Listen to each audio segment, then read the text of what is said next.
You are listening to The Pilgrim on the 405 with Will Christ. Join him as he and his guests discover how businesses thrive in California. Well, welcome to The Pilgrim on the 405. It's a wonderful day here. We have a very interesting fellow to be on. Micah Bevitz is the CEO of iTelecom, and he's the manager of a brand new program that they've been putting together for, it's called the iAgent program. And I'm really interested in exploring how this might help companies that want to do a pivot, individuals who are looking for new opportunities because their old ones have disappeared in this COVID constraint world. So welcome, Micah. Thank you. Thank you so much for having me. It's a privilege to be here. Well, we're going to have a lot of fun. So tell me a little bit about iTelecom first.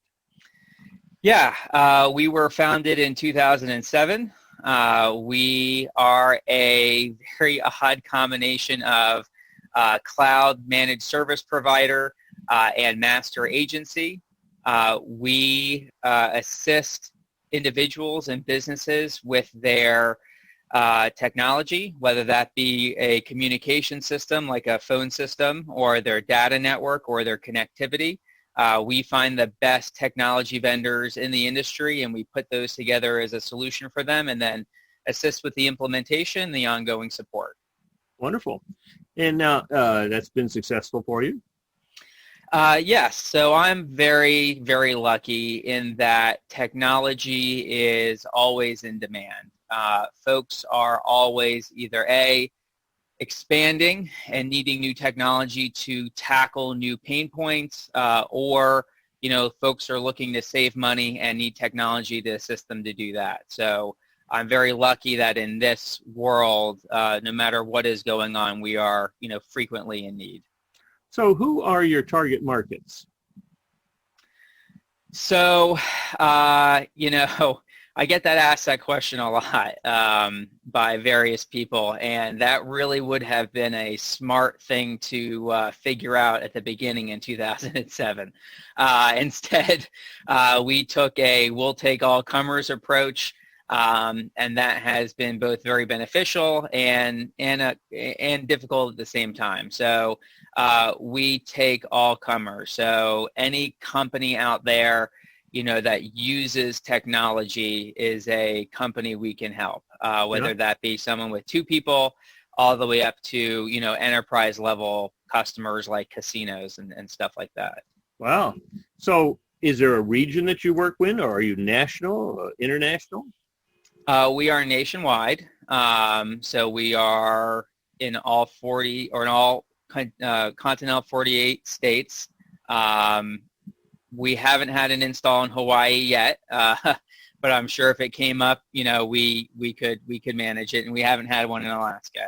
Yeah. But we do national installations and support. We do have some vendors that sell internationally as well, but we don't have the same type of on-site technician presence internationally as we do in the States. So you're not just connecting people remotely. You're actually coming into the office and setting up network connections. Yes, absolutely. Usually that is with a local technician who we vet. I am very lucky to work with a company called Pipeline Networks and a gentleman named Chris Carmen.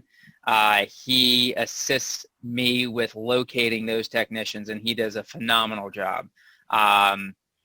He, comes up with quite the vetting process before he sends a technician on site. And so we usually have very, good results with the technicians who we send out. Well, that's excellent. So this is an example of a virtual company then. Yeah, I mean, I've been working from home for a long time. Everybody in my California side all works from home. We had an office at the beginning, and then we all went virtual. We do have an office in South Florida because we have, salespeople who work out there. But yes, theoretically speaking, it would be very easy to have everybody work from home. Mm-hmm. Part of our enablement is helping companies work from anywhere. And, when this pandemic hit, our clients were very lucky in so much that we had already set them up for this eventuality.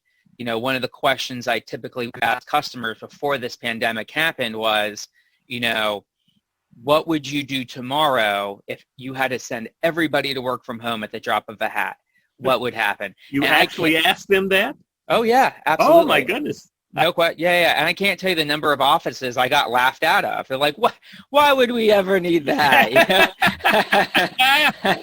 Right. One in particular, I will never forget. They basically, just, shoved me out of their office because they thought the question was so absurd. And here we are. And the key was they didn't call you back though, did they?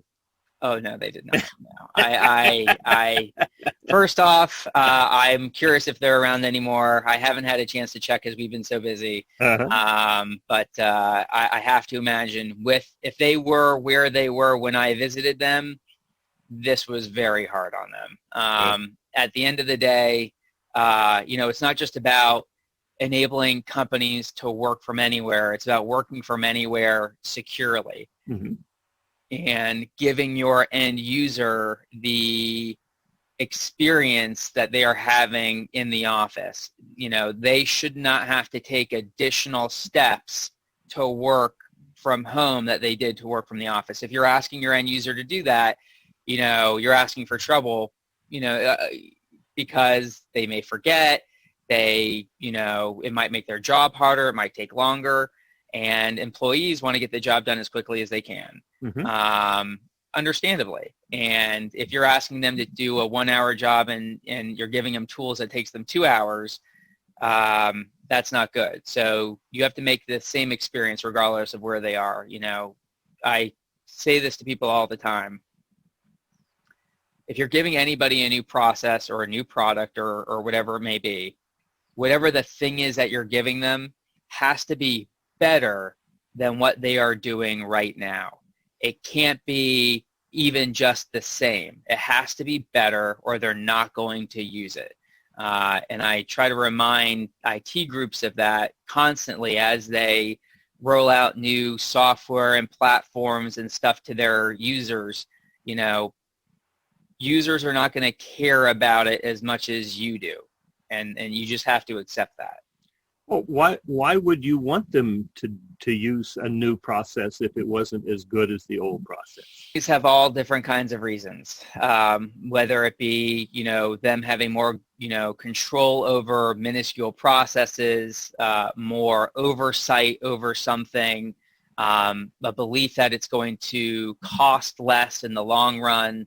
And at the end of the day, if you look up how long a company lasts after it's had a security breach, it's not very long, and most of them don't survive.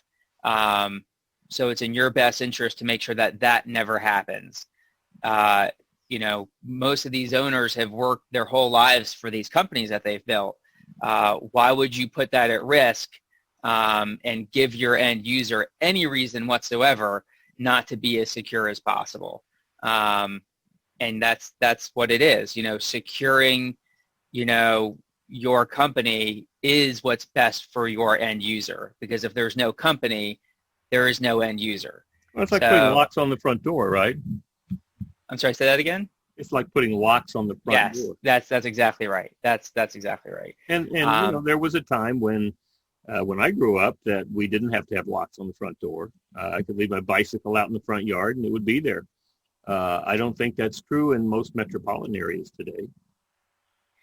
Right. And it's about, just making sure that you're safe. And there are ways to do that, and there are ways not to do that. Anybody can go out now and look at all the breaches that are going on and losses of data that are going on. And that is going to be, exponentially greater after this pandemic once all of it, rolls out, because you don't hear about these data breaches for months after they happen. So we'll be seeing quite the deluge of reports, after the pandemic. Well, what have you learned from companies in the process of this? For instance, one of the companies I work with was very concerned about productivity.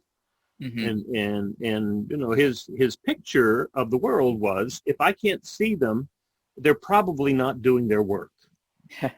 and it took a while for me, as a longer conversation, to help, you know, to help him understand that if the people that he has hired are using this time to get away without doing something, they're probably the wrong people for it. Right. And, Right. And that if he's got somebody who really understands, what we call gets it, they get how important this particular task is to helping the company thrive, and maybe in this case even survive. They understand that, and they want to do it, and then finally have the capacity, the capability to do it. Their productivity is going to go up because they don't have a lot of distractions. Has that been your experience? So here's the counterintuitive part of it, right? So that business owner who is super worried about the productivity of remote people that he can't watch, or he or she can't watch, is the one who makes that remote user take all these extra steps so that he can have more, you know, control over the granularity of what they do, and then makes their job harder outside of the office than it is inside of the office. So now they have to do all of these extra steps when they're outside that they didn't have to do when they're inside. So now it takes them longer to do their job, and now they don't want to do their job well. They just want to get it done as quickly as possible. So they circumvent those steps, they circumvent security, and that's when problems happen. If you treat that user with respect and you give them the tools for them to do their job the same way anywhere, and you've hired appropriately, you know, you don't have to worry about stuff like that. So I agree with you. You know, if you've hired well, if you've hired the right people, you know, you shouldn't be worried about that person and what they're doing remotely. You know, you can tell if someone is getting their job done or not. And if you don't have the systems in place to tell that, you know, that's a whole separate story, you know. What I see is this is that the COVID constraints have really accelerated a change that was moving along, not just working remotely, but also decentralizing the control. And when we share authority, then that requires people to step up and to become more responsible for helping the company work. And it's no longer, I'm just here for the paycheck, I don't care what happens to the company. It's obvious the companies go away, and the constraints have made it clear. If we're not all pulling together, and if we're not all together in this, and we're not going to be here at all. And so finding the right people, to me, my experience, increases the productivity when you've really taken seriously that people, that the people that you want to be working for you are those who get it, who want it, and have the capacity for it. I agree completely. This decentralization has been very beneficial to the things that my company does. So typically, if you were a law firm of 45 people in an office, you could have one IT guy there to manage everything that was going on. When you take those same 45 people and you send them out to individual locations, now you're dealing with, you know, at least 45 different internet connections. Mm-hmm. You're dealing with 45 different entry points, at least, even though everyone should have a backup internet connection, so really 90, but that's a whole separate IT guy desire.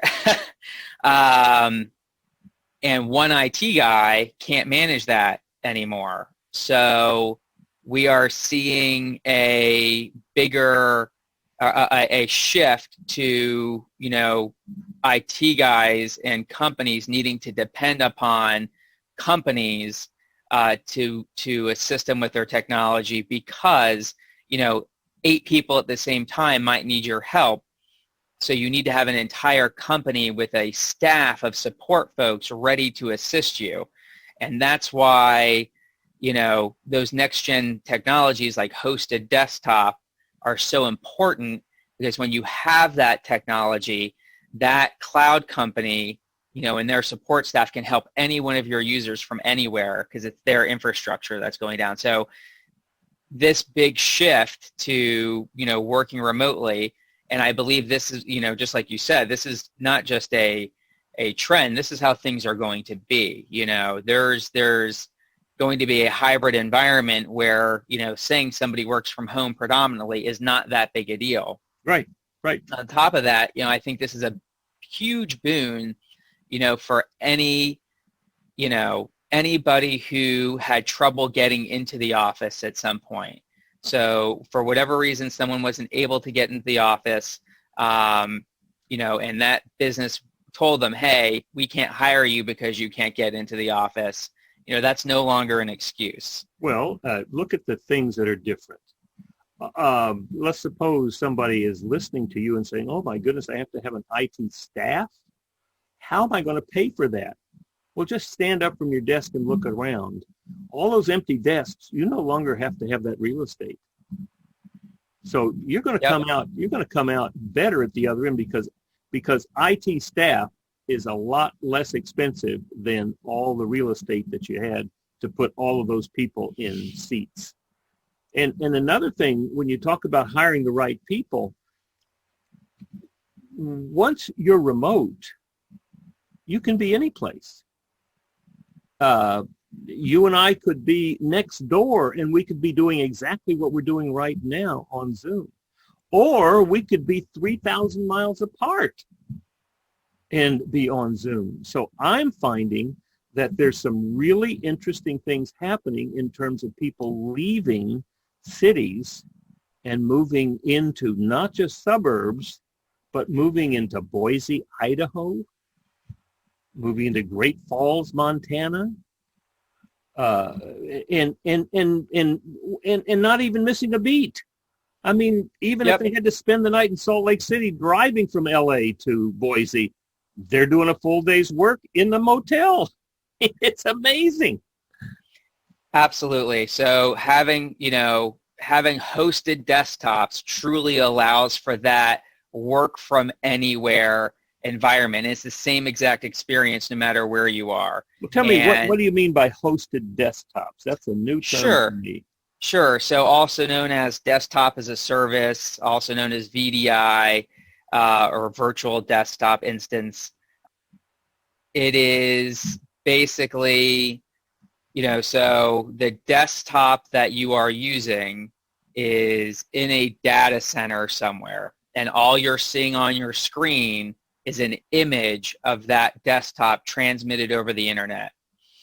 So you can shut it down, drive somewhere else, turn it back on, and everything there still exists with whatever unit you are using to get to it, whether it be a smartphone, a thin client, a laptop, a desktop. And the reason that's so beneficial is that, you don't have to install programs on it. When the hardware breaks, you don't lose anything. There's nothing stored locally.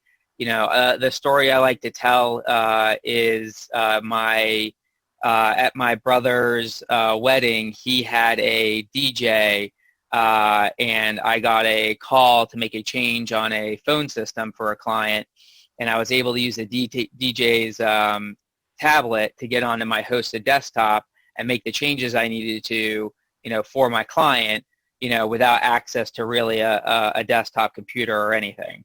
And without that, I wouldn't have been able to do that. So hosted desktop, because the desktop is stored, in a data center somewhere, and you're just seeing an image, the security is much easier to handle because there's nothing happening locally. It's just the image you're seeing locally. So, what is being passed by a firewall is much more mundane, much harder to hack into in any fashion. Well, if I have a desktop and I have a hosted desktop, mm-hmm. and I turn that off and then turn on my own local desktop? Yeah, so if you're using a regular desktop, the hosted desktop kind of, opens up on top of it, and then you would have a local and a hosted environment, correct? So for me, I have my local computer where I have all my personal stuff, and then my hosted desktop is where all my business files and I do all my business stuff. So, the great part for me is that means when I go home to Orlando where my family's from and I'm staying in my childhood room, my dad has a desktop computer there that I can just turn on, and all my work stuff is right there for me because I just load into my hosted desktop. So it's just like I'm working back in my on my computer in Los Angeles. So that's part of the growth. Then part of the change in response is how we will manage all of this for you. And you don't even have to have a place for the server in your office. Oh yeah, no more. Yeah, for the most part, no more servers. All of that is in a hosted environment. The servers are right next to the desktops in the data center. So the responsiveness is actually sometimes faster in the hosted than it is on the local, even with the server on-prem. So bye-bye to VPN. So yeah, VPN. VPNs are really not as secure as folks think they are. And the biggest reason for that is, if I'm on a computer and I'm VPNing into my corporate network somewhere, and my computer that I got from work may be secure, but it's connected to my home network, and there are other people connected to that network with machines that are compromised. Well, now I've connected my corporate network to another network with compromised units on it. Whereas using a hosted desktop, you don't have to really worry about any of that because it's just an image. Nothing of substance is being transmitted to the local user. And now, also, you were talking about cybersecurity. Yes. And what I'm discovering is that cybersecurity, it's not rocket science. So 90% of it is people just paying attention. I'll be very candid. It's making sure you're not entering your password places you shouldn't. It's recognizing phishing attacks. And a sore point for me in that if you're asking your business to communicate over email for the most part, you're giving them a system to communicate that is rife with potential breaches and fraud and phishing and all that kind of stuff. Everybody who works in a corporation has heard the story about HR getting an email from somebody internally asking them to change their bank account information about where their pay goes, right. And it's not actually that person, right? Right. And it happens all the time. HR professionals are busy, accounting professionals are busy, some intern gets the email and doesn't know any better, whatever it may be. So on the one hand, yes, it is important that we educate our end users, but also it's our job as the technology community to give them tools that aren't rife with these exploits. Well, would this be like Slack? So there's Slack. There's a bunch of internal communication tools that companies can use that allow them, a much more secure environment to communicate. So for our customers, we recommend that all of their internal communication happen into one of those tools. So we recommend one called Speak App that we sell and implement for clients that allows for branding and some other stuff that's pretty cool. And there's a few other communications companies that have hubs internally, like Microsoft Teams, Mitel, Star2Star has Team Hub.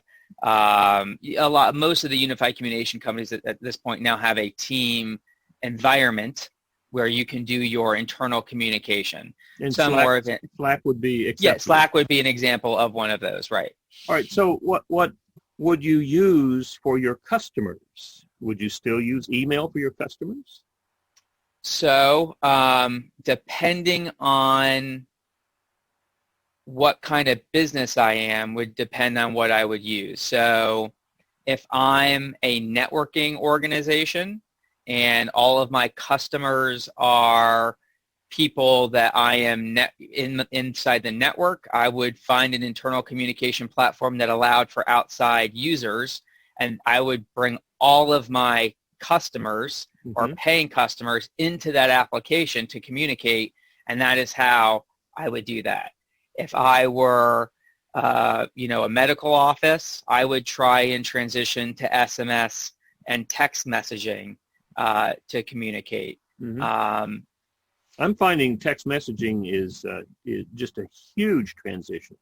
I was doing a project on, it's called the virtual voting encouragement, something like it was an app, and it takes a look at all of my contacts and then allows me to say to them, hey, I'm using this to encourage people to vote. So download the app and encourage your friends to vote.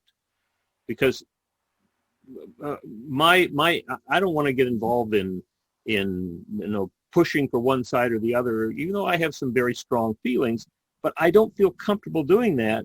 But I do feel comfortable saying vote. And as it went through, most of my contacts I could text them. Some of them didn't even have emails for them, but texting worked. And I'm finding there's a big transition to texting shorter messages, but you don't need generally you don't need a long conversation.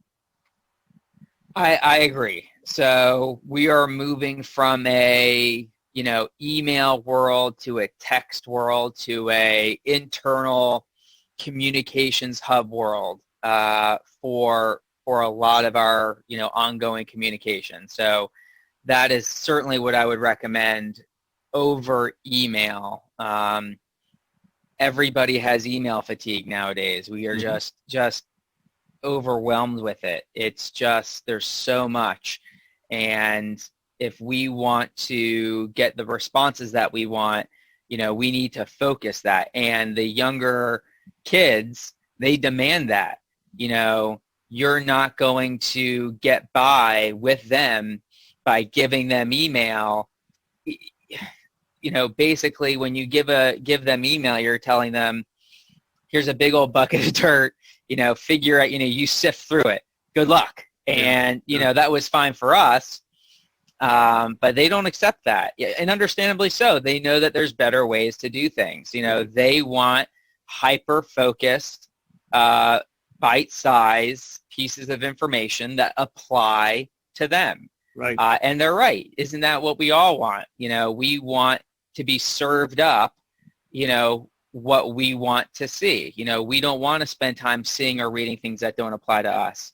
And it is important that that is how we communicate with our customers, with our teammates, and with our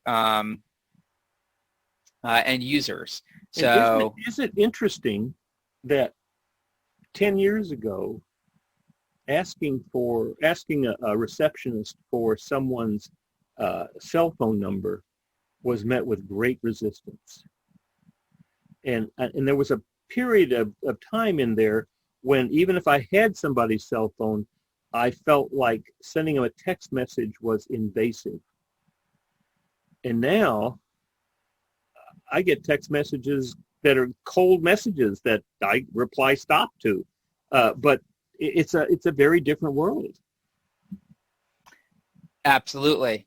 One of the marketing campaigns that we are starting this year, or well, I guess it's the end of the year, at the beginning of next year, is taking all of those cell phone numbers that we have acquired that we really haven't done a lot with, and putting them into a text message, marketing engine so that we can, start reaching out that way. Especially now that people are working remote, we're getting calls now from, my wife's dental office. The hygienist called her from her cell phone because she was working from home. Right. And we're like, my wife didn't pick up the call because she had no idea who it was. Right.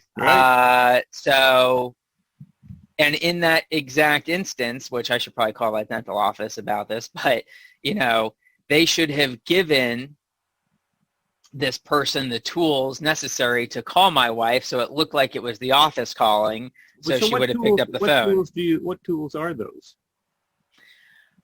They could have given her, a soft phone on her computer with a headset that connected to the unified communication system so that she could have just opened up the CRM or the EMR that the dentist office uses on her home computer, and then she could have just clicked to dial, with her headset from there, and it would have shown the number of the The dental office business, or even beyond that, a program that could have sent her a text message and said, hey, we have these open appointments, you can choose an appointment here, or call us back. It's the identifying that phone number that's where the text message is originating, and the phone that's receiving that must have it in its own contact list.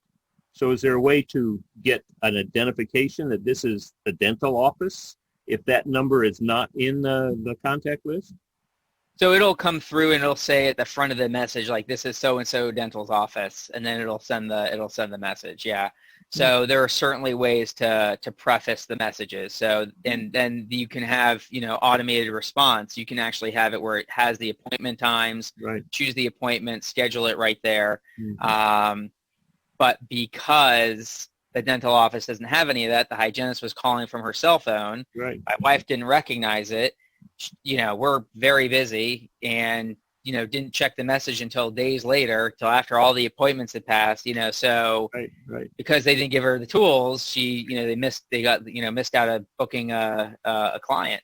Yeah. Now, back to cybersecurity. One of the companies that I've been interested in is working with high school graduates and teaching them in a 4-week program to be a cybersecurity consultant. Then they, assuming they pass that, then they have a 6-week internship, and then they're qualified to work with companies. I just find that so amazing. And that's when I said it's not rocket science, but it is a series. It's a process. How you protect yourself is a process. It's not a creative art. Yeah, absolutely. There are just certain steps that people need to take and certain benchmarks that they need to hit in order to make sure that they are secure. And again, a lot of it is behavioral. A lot of it is just being safe with your information, updating your passwords when you're supposed to.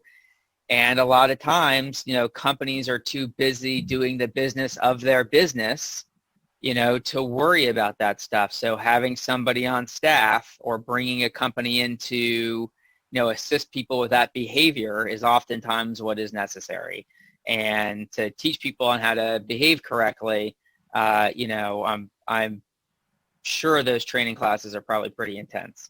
Well, and what it really is doing is helping people into an area of a finite area of expertise where they can have a good living. And I've been recommending lots of people to them, people who otherwise, Native Americans who, otherwise would not have access to this. Yes. Kids who've been homeschooled and really haven't left the nest. These are all very interesting ways of, they're pathways to help people thrive. Yeah, enabling folks to thrive is a passion of mine as well. That's kind of how we came out with the iAgent, agency program and application, because we wanted to find something that would allow anybody to say, I like technology, I love talking about technology, I'd love to sell technology, but how do I do that? I have a great network, people trust me, I want to do this. How do I take that next step? And that is why we came out with the iAgent program and application. This is going to help those folks immediately dive in to selling tech. They can go from being interested to selling tech to selling technology in an hour or less with my team. So what would that be like if we had, let's suppose we had somebody who had been, their business failed. They certainly know enough people, have a good network. What would they do? Would they call you, text you? How would they get in touch with you? Absolutely. So the best way to get in touch with me is my email right now, especially for outside my organization. So, and that's Micah at iTelecom.com, MICAH at ITELECOM.com. And just let me know you're interested in, being an iAgent. And we will get you signed up. We will get you loaded into our application. We'll take you on a tour of the technologies and the different carriers that you can sell.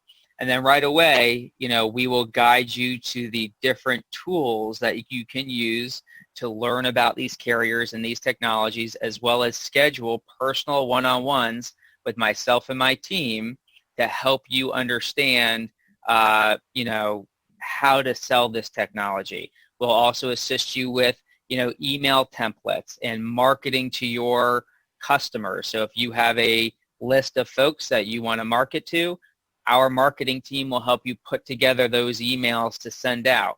They'll assist you in putting together, a script to use when you're calling your potential customers. We want to make sure as an iAgent that you have, the best foot forward and that you are going to sound educated when you talk to your customers. We know that, we want people to be comfortable. We want people to feel good about going in and talking to somebody about this. One of the things I tell my salespeople all the time is there isn't a single company who we have worked with who wasn't better off because of it. So when you're calling them or you're walking in their door, post-pandemic walking in their door to talk to them, know that you are a good thing for them, whether they recognize that or not, Right. So you are doing a good thing. So, and we will help you get to that point. We can supply email address, for work, a work number. We're going to empower you to be successful in this field, because very candidly, the more successful you are, the more successful we are. So we will help you, get to that point. So if you've ever been interested in selling technology or you want a new revenue stream, which is evergreen, reach out to me and we will help you get there. So if I'm doing that, what do I have to pay? What do you have to pay for what? For pay for the training? It's $0. This is a free. You sign up with us. I want my agents to be the most educated people in the industry.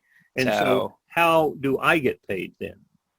Great question. So we have relationships with carriers and technology vendors like Verizon or Star2Star, AT&T, Zoom, and these companies pay us, sometimes an upfront and a monthly residual for selling their product and making sure that the customer keeps their product, because quite candidly, we don't get paid unless the customer keeps it and continues to pay for it. So it's in our best interest to make sure that they are continually happy with it. So we support that product as long as they have it.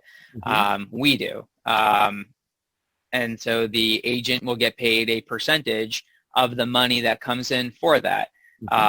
Typically that, ranges anywhere from 30% for our referral agents. Those are folks who just send us customers who are like, this customer needs you, go help them. I'm not interested in doing anything. We have 70% for standard agents who are folks who are the liaison between the customer and us, presenting contracts and quotes. And, they can make upwards of 80% of the compensation. So that is how we get paid. And so if you were talking to someone who had been, living on between $50,000 and $60,000 a year, mm-hmm. would it be reasonable that they could learn how to earn more than that? Yes, certainly. If you have a good network, if you are willing to go out there and put in the time, absolutely. And I'm sure, a lot of folks who are in sales, say this all the time, and I hate to repeat something that's probably been said a lot of times in your show, but it is a numbers game. Mm-hmm. It's about finding folks who need you. Not everybody is going to need you. There are going to be companies who are doing very well with their IT and their tech right now, and great for them. We're looking for the people who aren't.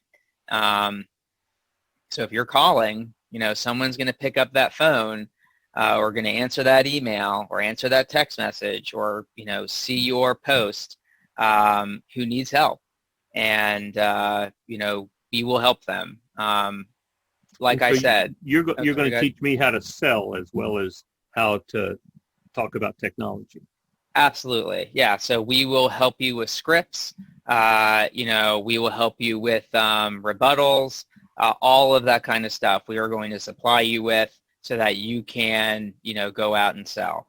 And we're consultative salespeople. We are not pushing a specific product or technology. We're not going into a door saying, we're going to sell this product today. You're just bringing in the client. We have an engineering team that is going to put together the solutions for you. And then we're going to help you, especially at first, present them to the client. So there's no real hard selling in this. We are being engaged by you and your customer. They're looking to save money. They have the following pain points with their technology. They're looking to accomplish this. And then we go back, put together a myriad of solutions for them or ways to accomplish that at different price points. And then we help them choose the best one. So we teach them how to be, consultative, with the customer. We teach them how to break down the quotes. And we're there for them every step of the way. Do I have to be either in LA or Florida? You can be anywhere in the country. Excellent.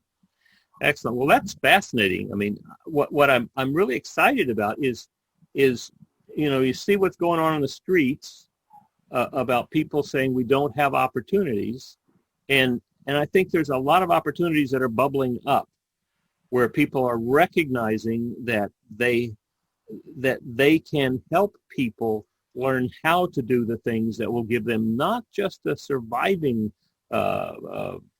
income, but a thriving income. And I really applaud that. I applaud that with you. I applaud that with a company that's teaching people how to provide cybersecurity. And there's a number of things around right now that I'm becoming very aware of where people are saying, come on, I'll teach you how to do it.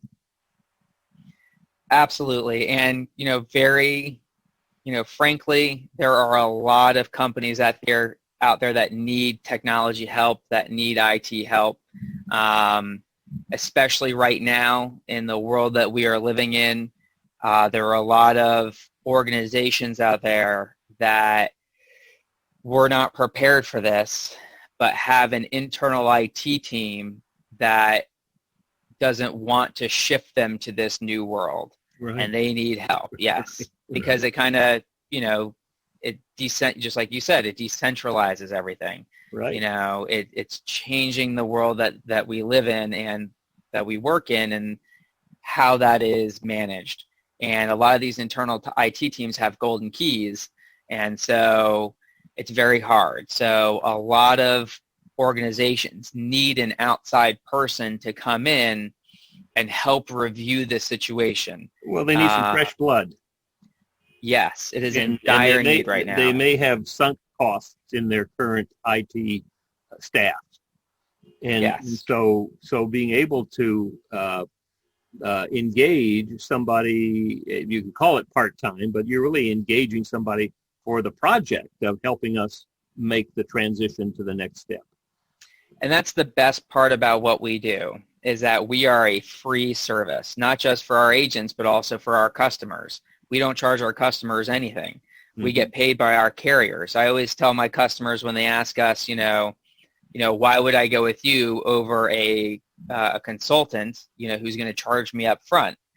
And I say, well, The reason is the consultant who charges you up front, once their job is done and you've paid them, whether they have told you, whether their recommendation was good or not, after implementation, it doesn't matter to them. They're gone. Right. For us, we only get paid when you pay your bill. So if you don't like the service, we don't get paid. So it's in our best interest to only bring solutions to you that we think you are going to keep for a long time because you're going to be happy with it, and bring you solutions that there's going to be as little issue with as possible, because every time there's an issue, we have to get engaged to help mitigate that issue. So I vet stuff to bring to my customer that's going to be the least amount of problems, just like they want. You really just are. like what we want. You really are in a servant mentality. Absolutely. And I applaud that. It sounds like you're doing that with your clients, and that you have the opportunity now to also do that with people who are going to go out and become servants in your stead for other companies. So that's wonderful. Micah, this has been great. I've really enjoyed getting to know you, and I will be sending you some people. I'll be introducing you to a fellow named Robert Bruck at Union Bank in L.A. He comes across lots of people who are looking for opportunities. And so look forward to seeing that. That would be great. Thank you. I appreciate that very much. Good. So once again, if somebody wanted to get in touch with you, what would they do? The best way to get my attention is to email me at Micah@iTelecom.com, MICAH@ITELECOM.com. My phone number is 323-602-0421, 323-602-0421. But again, I am on calls a lot of the day, so the best way to get my attention is typically an email, and I will get right back to you. Can somebody text you on that number? They can text me on that number as well. Good. Correct. Excellent. Well, this has been fun. So if you'll stick around for a moment, letting everybody else know, this is an example of how businesses in California are not only thriving, but they're also giving others the opportunity to learn how to thrive in business in California. You've been listening to The Pilgrim on the 405 with Will Christ.